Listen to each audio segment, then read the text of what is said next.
Umar bin Khattab merupakan sahabat senior dan juga mertua dari Nabi Muhammad SAW.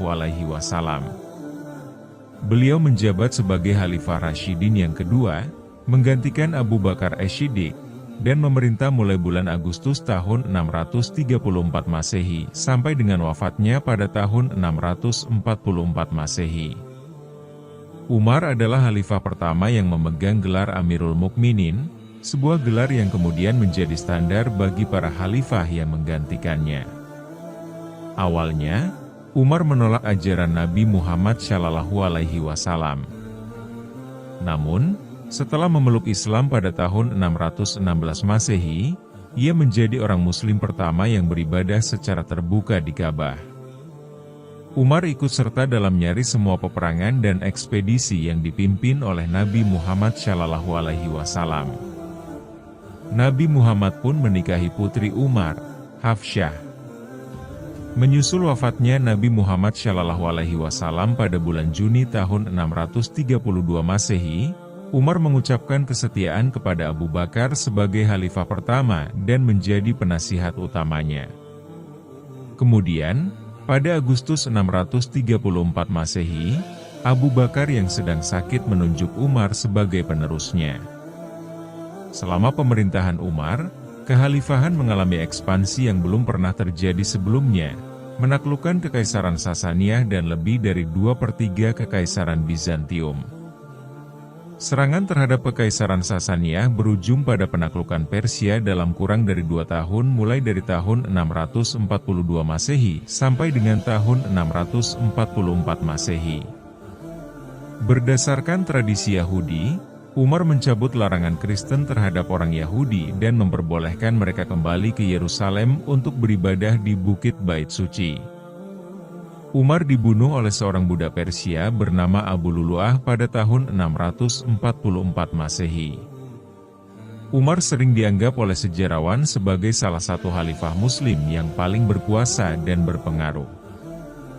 Dalam tradisi Sunni, ia dihormati sebagai pemimpin yang adil dan contoh keutamaan Islam, dan beberapa hadis menempatkannya sebagai sahabat terdekat kedua setelah Abu Bakar.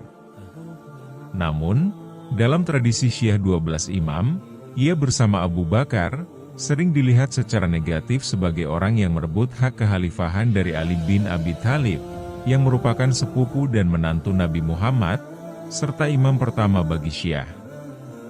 Umar dilahirkan di Makkah dari klan Bani Adi, yang dikenal karena peran mereka dalam arbitrase antar suku. Ayahnya, Hattab bin Nufail, dan ibunya, Hantamah binti Hisham, berasal dari suku Bani Makhzum. Selama masa muda, Umar menghabiskan waktunya merawat unta milik ayahnya di padang pasir dekat Makkah. Kecerdasan ayahnya diakui di antara anggota sukunya. Umar pernah berkata, ayahku, Al-Hattab, adalah orang yang keras. Dia selalu memaksaku untuk bekerja keras.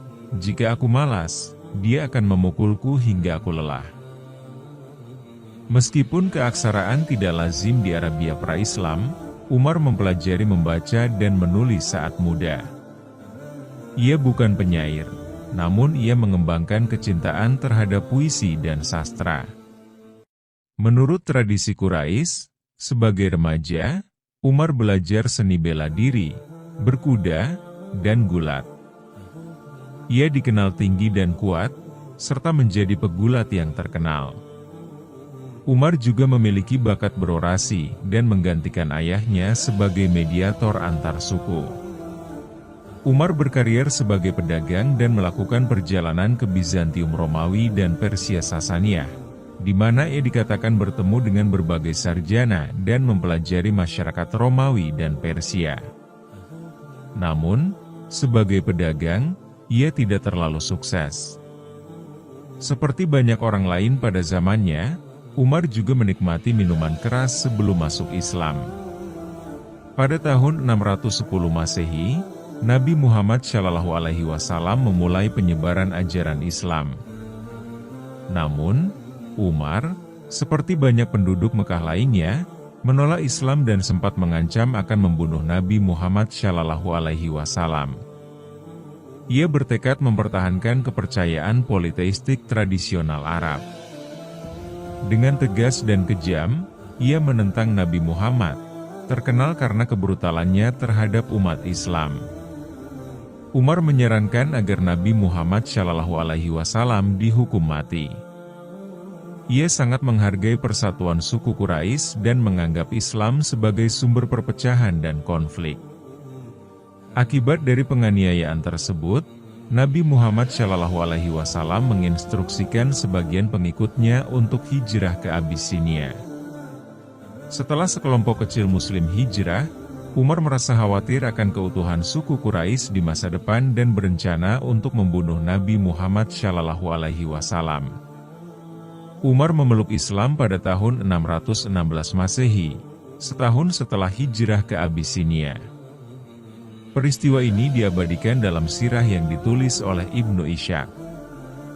Dalam misinya untuk membunuh Nabi Muhammad, Umar bertemu dengan temannya, Nuaim bin Abdullah, yang telah beralih ke Islam secara rahasia dan tidak menginformasikan Umar. Saat Umar mengungkapkan niatnya untuk membunuh Nabi Muhammad SAW, Nuaim menanggapi, "Demi Allah, engkau hanya menipu dirimu sendiri. Umar, apakah kau pikir Banu Abdumanaf akan membiarkanmu hidup setelah kau membunuh putra mereka? Muhammad, mengapa kau tidak kembali ke rumah kau sendiri dan setidaknya meluruskannya?" Nuaim meminta Umar untuk menanyakan tentang rumahnya sendiri dan memberitahu bahwa saudara perempuannya, Fatimah, serta suaminya telah memeluk Islam. Ketika Umar tiba di rumah, ia menemukan adiknya dan iparnya, Sa'id bin Zaid, sedang membaca ayat-ayat dari Al-Quran Surah Taha yang diajarkan oleh Habab bin Al-Arad, seorang sahabat Nabi Muhammad. Saat Umar mendekati pintu, Habab bersembunyi. Umar pun terlibat pertengkaran dengan Said. Fatimah mencoba melindungi suaminya dengan berkata, "Jikamu bisa membunuh kami, tapi kami tidak akan meninggalkan Islam." Mendengar ini, Umar menjadi marah dan menampar Fatimah sampai ia terjatuh dan berdarah dari mulutnya. Melihat darah adiknya, Umar terdiam, merasa bersalah, dan memohon dengan lembut agar diberikan apa yang mereka baca. Fatimah menolak, mengatakan, "Jikamu tidak suci, dan orang yang tidak suci tidak boleh menyentuh kitab suci." Umar tetap mendesak. Namun Fatimah tetap menolak kecuali Umar membersihkan dirinya terlebih dahulu. Umar menangis dan menyatakan, "Ya, ini benar-benar firman Allah. Saya bersaksi bahwa Muhammad adalah utusan Allah." Mendengar ini, Habab muncul dan berkata, "Wahai Umar, ada kabar gembira untukmu. Kemarin, Muhammad berdoa, 'Ya Allah, perkuatlah Islam dengan Umar atau Abu Jahal, siapapun yang kau pilih.' Doanya tampaknya telah dikabulkan untuk kebaikanmu." Selanjutnya, Umar mendatangi Nabi Muhammad SAW dengan pedang yang sebelumnya ingin digunakan untuk membunuhnya dan memeluk Islam di hadapannya serta para sahabatnya. Umar berumur 39 tahun saat ia memeluk Islam. Menurut sebuah catatan, setelah Umar menjadi Muslim, Umar berdoa secara terbuka di depan Ka'bah sebagai salah satu tetua Quraisy. Sementara itu, tetua Quraisy lainnya, seperti Abu Jahal dan Abu Sufyan, dilaporkan menyaksikan dengan kemarahan. Keberanian Umar ini membantu umat Islam untuk lebih percaya diri dalam menjalankan ajaran Islam secara terbuka. Pada waktu itu, Umar bahkan menantang siapapun yang berani melarang umat Islam berdoa. Namun tak seorang pun berani mengganggunya saat ia berdoa dengan terang-terangan. Konversi Umar ke Islam memberikan kekuatan baru bagi umat Islam dan keyakinan mereka di Makkah. Setelah peristiwa ini, umat Islam mulai melaksanakan sholat secara terbuka di Masjidil Haram untuk pertama kalinya. Abdullah bin Mas'ud mengatakan, "Kepindahan Umar ke Islam adalah kemenangan bagi kami, hijrahnya ke Madinah adalah keberhasilan kami, dan kepemimpinannya adalah berkah dari Allah. Kami tidak melakukan sholat di Masjid Al-Haram hingga Umar memeluk Islam. Setelah dia menjadi Muslim, kaum Quraisy tidak lagi dapat mencegah kami untuk sholat di masjid." Pada tahun 622 Masehi, Nabi Muhammad SAW menginstruksikan pengikutnya untuk hijrah ke Madinah karena perlindungan yang ditawarkan oleh penduduk Yatsrib, yang kemudian dikenal sebagai Madinat Anab atau Madinah. Kebanyakan Muslim melakukan migrasi di malam hari, khawatir akan reaksi dari suku Quraisy. Namun, Umar memilih untuk berangkat di siang hari, dengan berani menyatakan, siapa yang ingin membuat istrinya menjadi janda dan anak-anaknya yatim, temuilah saya di pintu gerbang kota. Umar berhijrah ke Madinah bersama sepupu dan saudara iparnya, Sa'idi bin Zaid. Ketika Nabi Muhammad SAW sampai di Madinah, beliau mengaitkan setiap imigran, muhajirin, dengan seorang penduduk setempat, Ansyar. Umar dipasangkan dengan Itban bin Malik, menjadikan mereka bersaudara dalam iman. Selama sekitar 1 tahun, umat Muslim hidup dengan damai di Madinah sebelum Quraisy menghimpun pasukan untuk menyerang mereka. Pada tahun 624 Masehi, Umar mengambil bagian dalam pertempuran Badar, pertempuran pertama antara Muslim dan Quraisy di Mekah. Tahun berikutnya, ia berpartisipasi dalam pertempuran Uhud. Selama fase kedua pertempuran, kavaleri Khalid bin Walid menyerang dari belakang, mengubah jalannya pertempuran. Rumor tentang kematian Nabi Muhammad SAW menyebar, dan banyak prajurit Muslim, termasuk Umar, meninggalkan medan perang. Namun, setelah mengetahui bahwa Nabi Muhammad SAW masih hidup, Umar bergabung kembali dengan beliau di Gunung Uhud untuk mempertahankannya. Pada tahun yang sama, Umar terlibat dalam kampanye melawan suku Yahudi Bani Nadhir. Dan pada tahun 625 Masehi, putri Umar, Hafsyah, menikahi Nabi Muhammad SAW. Pada tahun 627, ia mengambil bagian dalam pertempuran Khandaq dan pertempuran Bani Quraiza. Umar menyaksikan perjanjian Hudaibiyah pada tahun 628 dan berperang dalam pertempuran Khaybar. Pada tahun 629, Nabi Muhammad mengutus Amr bin Al-As ke Zatwal Salasal dan kemudian mengirim Abu Ubaidah bin Al-Jarrah dengan pasukan bantuan, termasuk Abu Bakar dan Umar, yang berhasil mengalahkan musuh. Pada tahun 630, Umar turut serta dalam penaklukan Makkah oleh tentara Muslim. Ia juga berpartisipasi dalam pertempuran Hunain dan pengepungan Taif pada tahun yang sama.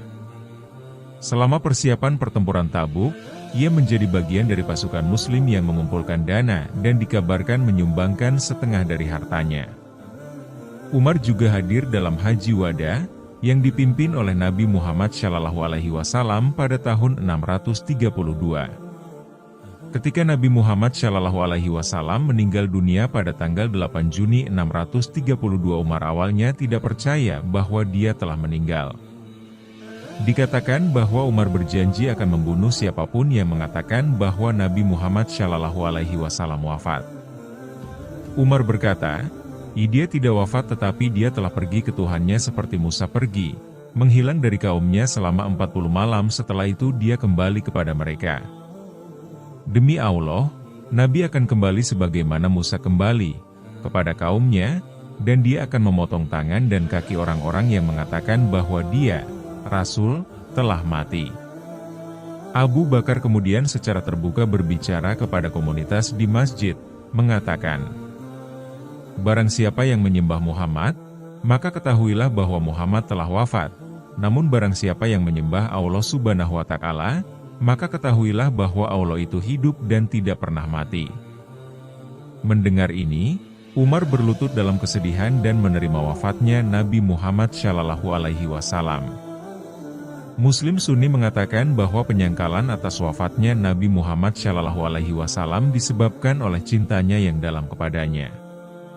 Kapasitas politik Umar pertama kali terwujud sebagai pembantu kekhalifahan setelah wafatnya Nabi Muhammad SAW pada 8 Juni tahun 632. Sementara pemakaman Nabi Muhammad sedang diatur, sekelompok pengikut Nabi Muhammad yang merupakan penduduk asli Madinah, mengadakan pertemuan di pinggiran kota, secara efektif mengunci keluar orang-orang sahabat yang dikenal sebagai muhajirin, imigran, termasuk Umar. Umar yang mengetahui tentang pertemuan ini di Sakifah Bani Sa'idah, bergegas pergi menuju pertemuan tersebut dengan membawa dua muhajir lainnya, Abu Bakar dan Abu Ubaidah bin Jarrah. Umar mungkin ingin mencegah rencana Ansar untuk pemisahan politik. Sesampainya di pertemuan tersebut, Umar dihadapkan pada kesatuan masyarakat suku dari Ansyar yang menolak menerima kepemimpinan kaum muhajirin. Namun, Umar tidak gentar dengan keyakinannya bahwa kekhalifahan harus berada di bawah kendali kaum muhajir. Umar, setelah negosiasi tegang yang berlangsung 1 atau 2 hari, dengan cemerlang membagi Ansyar menjadi faksi lama mereka yang bertikai Aus dan suku Khazraj. Umar menyelesaikan perpecahan dengan meletakkan tangannya di tangan Abu Bakar sebagai calon persatuan bagi mereka yang berkumpul di Sakifah. Orang lain di Sakifah mengikutinya, kecuali suku Khazraj dan pemimpin mereka, Sa'ad bin Ubadah, yang dikucilkan sebagai akibatnya. Suku Khazraj dikatakan tidak menimbulkan ancaman berarti, karena ada cukup banyak prajurit dari suku Madinah seperti Bani Aus untuk segera mengatur mereka menjadi pengawal militer untuk Abu Bakar. Menurut berbagai sumber Syiah 12 imam, Umar dan Abu Bakar pada dasarnya melakukan kudeta politik terhadap Ali bin Abi Thalib di Sakifah. Menurut salah satu versi riwayat di sumber primer, Umar dan Abu Bakar juga dikatakan telah menggunakan kekerasan untuk mencoba mendapatkan kesetiaan dari Ali dan pengikutnya. Telah dilaporkan dalam sebagian besar sumber sejarah Persia yang ditulis 300 tahun kemudian, seperti dalam sejarah para nabi dan raja, bahwa setelah penolakan Ali untuk memberi penghormatan, Abu Bakar mengirim Umar dengan bersenjata kontingen ke rumah Fatimah tempat Ali dan para pendukungnya konon berkumpul. Umar dilaporkan telah memperingatkan orang-orang di rumah tersebut, bahwa Ali harus menyerah pada Abu Bakar, atau dia akan membakar rumah Fatimah, dan dalam keadaan seperti ini Ali terpaksa menyerah.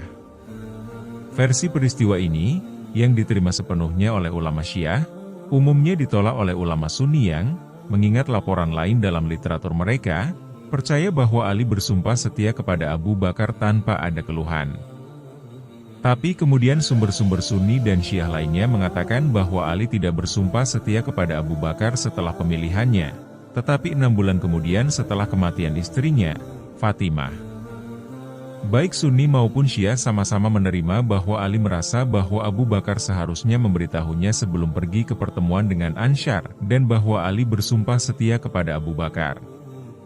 Karena situasi politik yang sulit di Arab, Umar awalnya menentang operasi militer terhadap suku-suku pemberontak di sana, berharap mendapatkan dukungan mereka jika terjadi invasi dari Romawi atau Persia. Namun kemudian, dia setuju dengan strategi Abu Bakar untuk menumpas pemberontakan dengan kekerasan. Menjelang akhir tahun 632, Jenderal Khalid bin Walid berhasil menyatukan Arab setelah kemenangan berturut-turut melawan para pemberontak.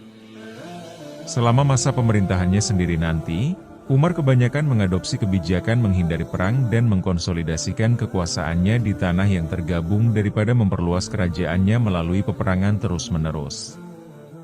Abu Bakar menunjuk Umar sebagai penggantinya sebelum meninggal pada tahun 634. Karena sifatnya yang keras dan otokratis, Umar bukanlah sosok yang sangat populer di antara tokoh-tokoh Madinah dan anggota Majelis Syura.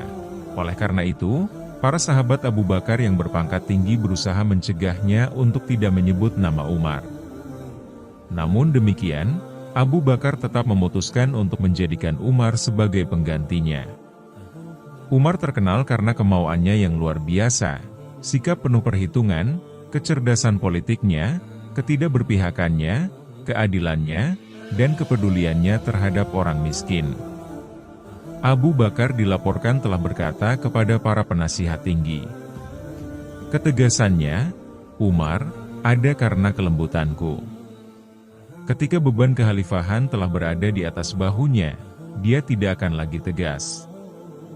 "Jika saya akan diminta oleh Tuhan kepada siapa saya telah menunjuk pengganti saya akan mengatakan kepadanya bahwa saya telah menunjuk pria terbaik di antara Anda."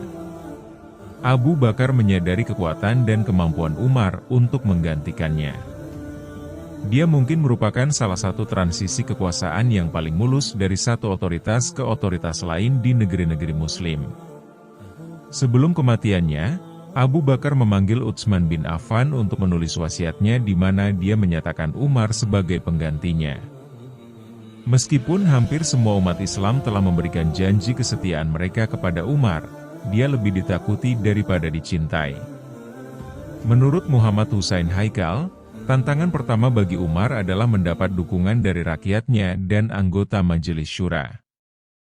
Umar adalah seorang orator berbakat, dan dia menggunakan kemampuannya untuk meningkatkan reputasinya di antara orang-orang. Muhammad Hussein Haikal menulis bahwa penekanan Umar adalah pada kesejahteraan orang miskin dan kurang mampu. Selain itu, Umar, untuk meningkatkan reputasi dan hubungannya dengan Bani Hashim, suku Ali, menyerahkan tanah miliknya yang disengketakan di Khaibar kepada yang terakhir. Ia mengikuti keputusan Abu Bakar atas sengketa tanah Fadak, tetap memperlakukannya sebagai milik negara. Dalam Perang Riddah, ribuan tahanan dari suku pemberontak dan murtad dibawa sebagai budak selama ekspedisi. Umar memerintahkan amnesti umum untuk para tahanan, dan emansipasi segera mereka.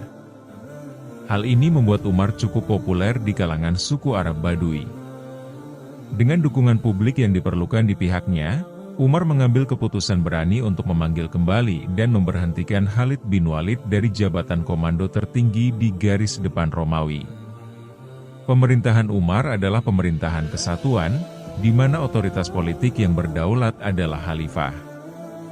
Kekhalifahan Umar dibagi menjadi provinsi dan beberapa wilayah otonom, misalnya Azerbaijan dan Armenia, yang telah menerima kekuasaan kekhalifahan. Provinsi dikelola oleh gubernur provinsi atau wali, dipilih secara pribadi dan cermat oleh Umar. Provinsi dibagi lagi menjadi sekitar 100 kabupaten.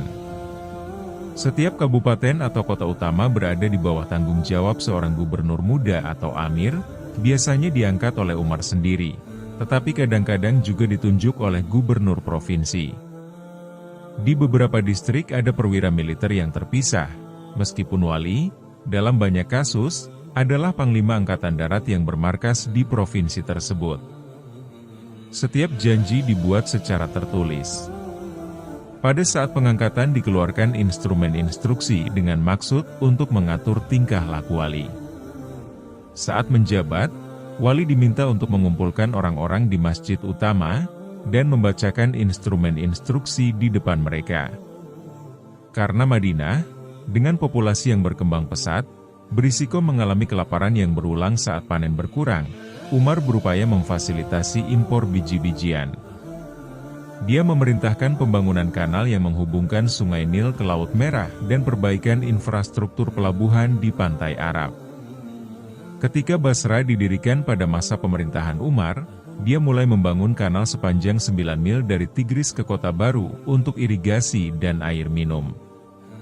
At-Tabari melaporkan bahwa Utbah bin Ghazwan membangun kanal pertama dari Sungai Tigris ke lokasi Basra ketika kota itu dalam tahap perencanaan.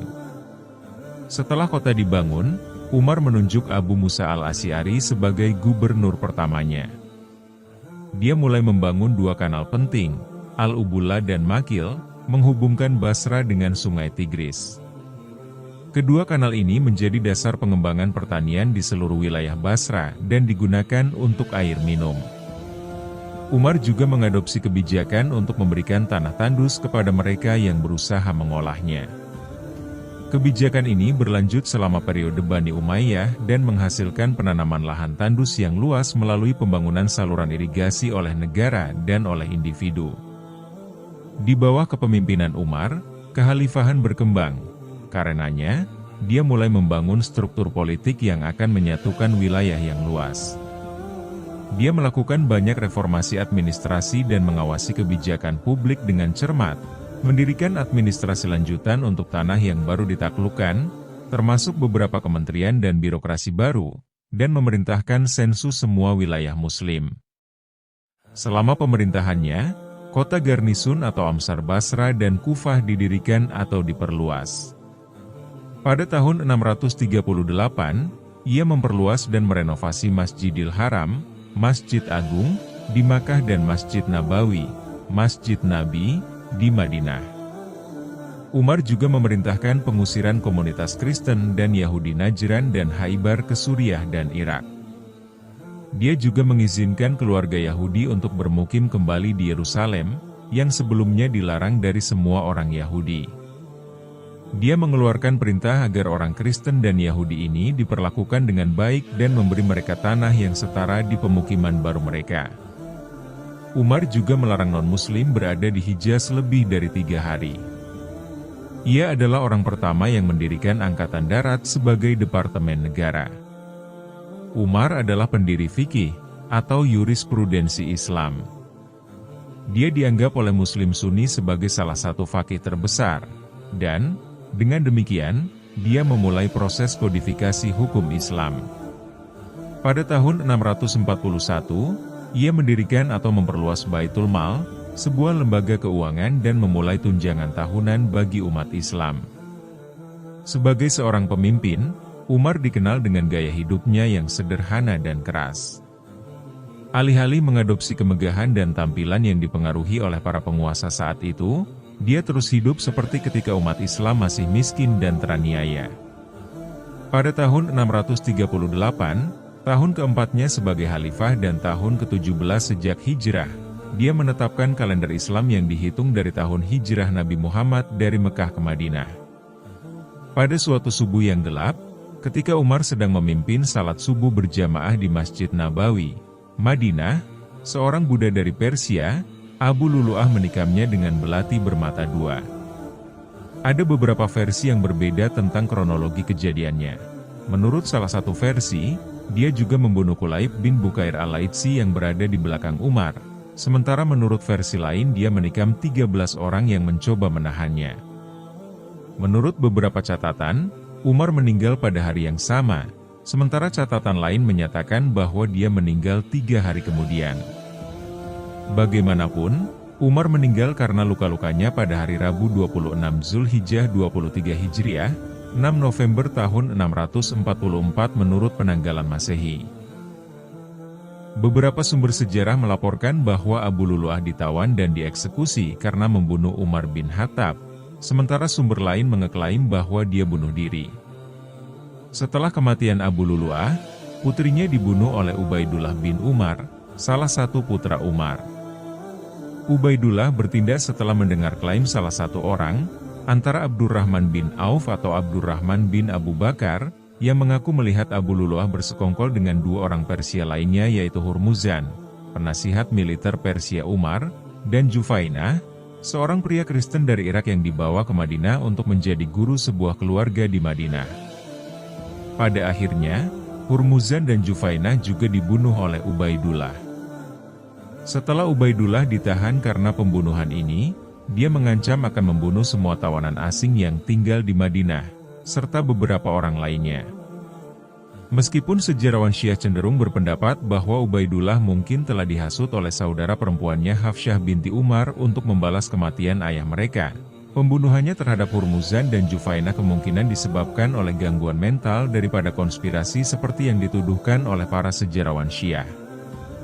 Hal itu tentu dianggap oleh rekan-rekannya sebagai kejahatan daripada tindakan pembalasan dendam. Pada awalnya, Umar sempat bimbang dengan suksesinya. Meskipun begitu, dikabarkan bahwa ia telah membentuk panitia pemilihan khalifah yang terdiri atas 6 orang sahabat terkemuka, Utsman bin Affan, Ali bin Abi Thalib, Sa'ad bin Abi Waqqash, Abdurrahman bin Auf, Zubair bin Awam, dan Talhah bin Ubaidillah. Setelah kematian Umar, hasil rapat panitia ini memutuskan bahwa Utsman diangkat sebagai khalifah ketiga. Sementara itu, Ali menganggap bahwa keputusan tersebut sepihak dan merasa keberatan dengan hasil musyawarah panitia, meskipun ia tidak menentang keputusan akhirnya. Umar adalah khalifah pertama yang mengadopsi gelar Amirul Mukminin. Umar adalah salah satu penasihat utama Nabi Muhammad SAW. Setelah wafatnya Nabi Muhammad, Umarlah yang mendamaikan Muslim Madinah untuk menerima Abu Bakar, seorang Mekah, sebagai khalifah. Selama era Abu Bakar, ia berpartisipasi aktif sebagai sekretaris dan penasihat utamanya. Setelah menggantikan Abu Bakar sebagai khalifah, Umar memenangkan hati suku Badui dengan membebaskan semua tawanan dan budak mereka yang diambil selama Perang Riddah. Dia membangun struktur administrasi yang efisien yang menyatukan wilayahnya yang luas. Dia mengorganisir jaringan intelijen yang efektif, salah satu alasan kuatnya cengkeramannya pada birokrasinya. Umar tidak pernah menunjuk gubernur selama lebih dari 2 tahun, karena mereka mungkin mengumpulkan terlalu banyak kekuasaan lokal. Dia memberhentikan jenderalnya yang paling sukses, Khalid bin Walid, karena dia ingin orang tahu bahwa Allah lah yang memberikan kemenangan, dan untuk melawan kultus kepribadian yang telah dibangun di sekitar Khalid, demi keyakinan Muslim. Dia akan berpatroli di jalan-jalan Madinah dengan cambuk di tangannya, siap menghukum setiap pelanggar yang mungkin ditemuinya. Dikatakan bahwa cambuk Umar lebih ditakuti daripada pedang orang lain. Namun dengan semua itu, ia juga dikenal baik hati, menjawab kebutuhan para yatim piatu dan para janda. Keadilan Umar dan ketelitiannya dalam menyelidiki kesalahan para gubernurnya membuat gubernur yang kuat seperti Muawiyah bin Abi Sufyan menjadi takut padanya. Ali bin Abi Thalib, pada masa pemerintahan Utsman bin Affan, menasihati Utsman agar lebih ketat dengan para gubernurnya dengan mengatakan, "Ya aku mohon padamu demi Tuhan, apakah kau tahu bahwa Muawiyah lebih takut kepada Umar daripada Yarfa, sahaya milik Umar?" Di bawah pemerintahan Umar, untuk mempromosikan disiplin yang ketat, tentara Arab ditempatkan di luar kota, antara padang pasir dan lahan pertanian di kota-kota garnisun khusus yang dikenal sebagai Amsyar. Contoh yang diketahui dari permukiman semacam itu adalah Basra dan Kufa, di Irak, dan Fustat di selatan yang kemudian menjadi Kairo. Tentaranya dilarang memiliki tanah di luar Arab. Ada pembatasan atas hak mereka untuk merebut bangunan dan barang tak bergerak lainnya yang biasanya dianggap sebagai hadiah perang. Barang rampasan yang dapat dipindahkan dibagikan kepada orang-orang ummah, terlepas dari strata sosial mereka.